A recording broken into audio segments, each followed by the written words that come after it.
Welcome to a very special episode of the Director's Commentary for Masters of the Universe Classics. I'm your host, Scott Toy Guru Neitlich. I was a brand manager for 90% plus of the line while it was at Mattel. And this is a special episode because it's really about the emotional thrill of collecting action figures, which is something I'm really into, and it's what my company, Spector Creative, does. It's all about understanding that emotional connection between product and consumer. So the reason this is a very special episode, and it's about that emotional thrill, is because this was the time that we attempted to create a thrill of the chase figure for a toy that's sold online. Alright, you might be saying, what the heck are you talking about? Well, it all goes back to me bragging about how great Matty Collector was doing, and, anything that Matty Collector could do, retail could do better, or retail could do things better than Matty.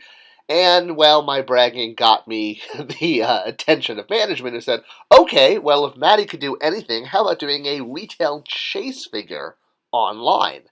Okay, that's interesting. How do you do that when you sell by subscription? Well, challenge accepted. And if for no other reason, it meant we were going to get a bonus slot. A slot that wasn't originally part of the lineup, which meant this figure was in addition to all the figures you were already getting. It wasn't taking a slot away from a previous figure. Because of, I guess, my bragging about how great Matty was doing, we were given a new additional slot for a figure, although that was pivoting on the fact that it was done as a PR move and done as a chase figure. Hey, big shocker, right? That this is about business and selling toys first and foremost. So any chance to have another slot and sell more figures, I'm all for. And yes, aware that this was going to cause some frustration because that's what chase figures do. What is a chase figure? If you don't know what I'm talking about, well, we're already, several minutes into this video. So chase figures probably made most popular by the Toy Biz Marvel Legends line, where 10, 20, 30% of a figure would have maybe a different head or a different outfit, something slightly different. Like this Wolverine, for example, the chase version was unmasked. And it became a very, very valuable figure at the time, with people paying a lot of money to have this hard-to-find variant. Now, granted, this variant does look awesome. Fast forward to today, variant figures aren't really something that's shipping to retail as much, and most figures that have had variants in the past have pretty much been redone in modern lines. So, yeah, looking back, not sure. But going to look at the Spirit of Hordak figure, the exact marching orders we had was to do this, but we had no money. We had a new slot, but we had absolutely no funding for tooling, which meant we were looking at either a repaint or a clear variant. So let's talk about that for a second. Let's talk about clear, translucent action figures because, well, I have a little bit of a love-hate relationship with clear, translucent action figures. On one hand, some of the coolest figures we've ever gotten have been clear and translucent. But we've also gotten figures that have been obvious money grabs, just taking an existing tool and issuing it in clear plastic and calling it, powered up or glow in the dark. And while a lot of action figures have a completely legitimate reason for being translucent, a lot of times translucent figures are just kind of done for that ooh and ah feeling, so it's like, ooh, this looks different. Oh yeah, ooh, ah, that's how it always starts. But then later there's running and screaming. So that's what I was kind of trying to avoid. And looking at clear, translucent action figures as a whole, a lot of them are done in a very clever way, especially when they mix and match clear parts with painted parts and actually, reflect the powers, if you will, of that character. If the character naturally works for a translucent version, that tends to work for collectors as well, especially when the character is, for example, say an invisible character, and doing an all-clear, white, translucent version of that figure makes total sense. It's less expensive for the toy company because they don't have to deco it, and it's an existing tool, and it works for collectors because it actually reflects the powers of that character. And it doesn't necessarily have to be invisibility or, powered up energy. It could be like what Star Wars does with hologram figures. Completely works because this happens in the content. But it's a perfect example where some hologram figures really work. For example, the Emperor appears in hologram form in Empire Strikes Back, so getting a figure of that is cool. Same thing with Princess Leia, although why there's a hologram of her with a real version of her in the background scene should have been like in Obi-Wan's hut. Anyway, That's not the point. The point is, a concept can be overdone. And when you take a concept like hologram or clear or energy or translucent figures and overdo it, it tends to be more of a money grab type thing, and fans reject it.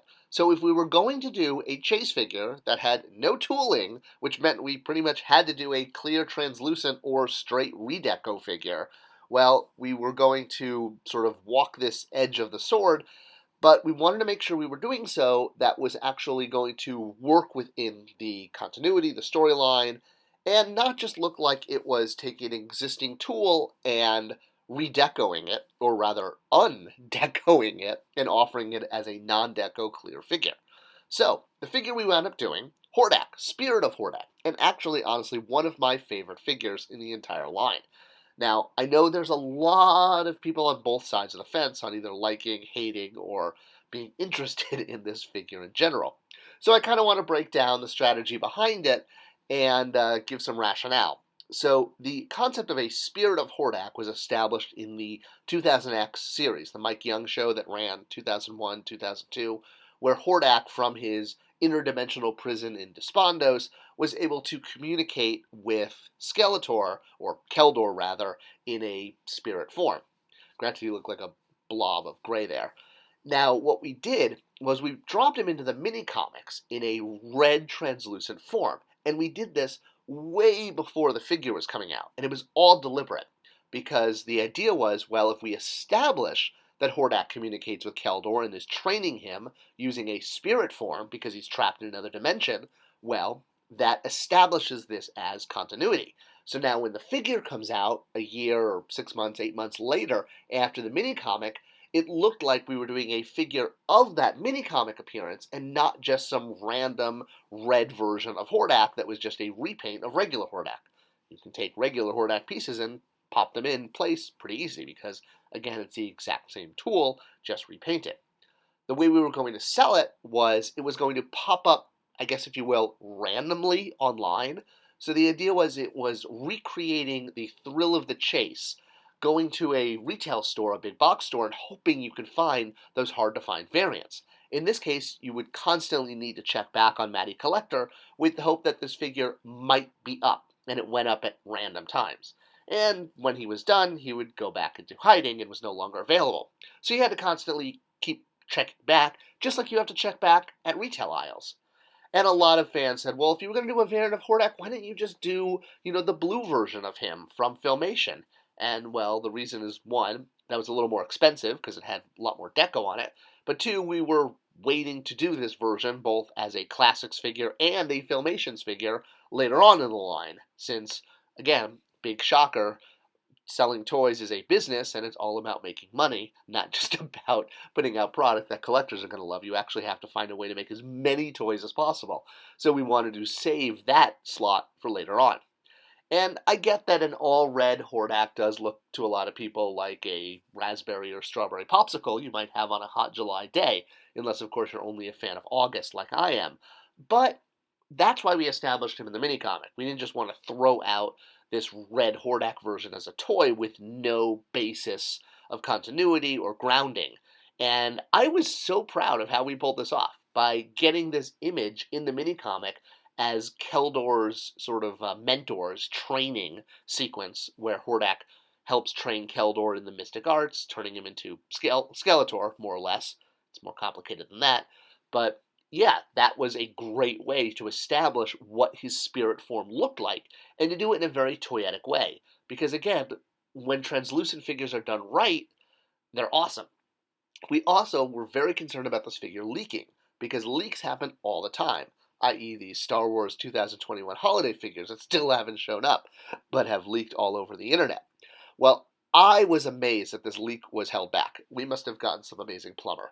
But I was blown away. When it showed up online for sale the first day, the leak was sealed. No one had heard of it before. I was blown away. I was absolutely expecting this to leak. So yeah, I know people have a love-hate relationship with this figure because he was a little harder to find. You had to constantly keep checking back. But at the end of the day, it did give us another slot, a slot we wouldn't have had otherwise had management not challenged us to find a way to recreate the thrill of the hunt online. And I'm really proud of how the whole team did this. to be able to create a cool figure with absolutely no tooling, establish that figure in the comic book a year before it came out, and then have the figure show up randomly online and get purchased, it was something different. It was definitely something different. But it resulted in another figure for fans' collections. And in the end, to me, that was the big win. And hey, if you didn't like popsicles, well, there's always ice cream.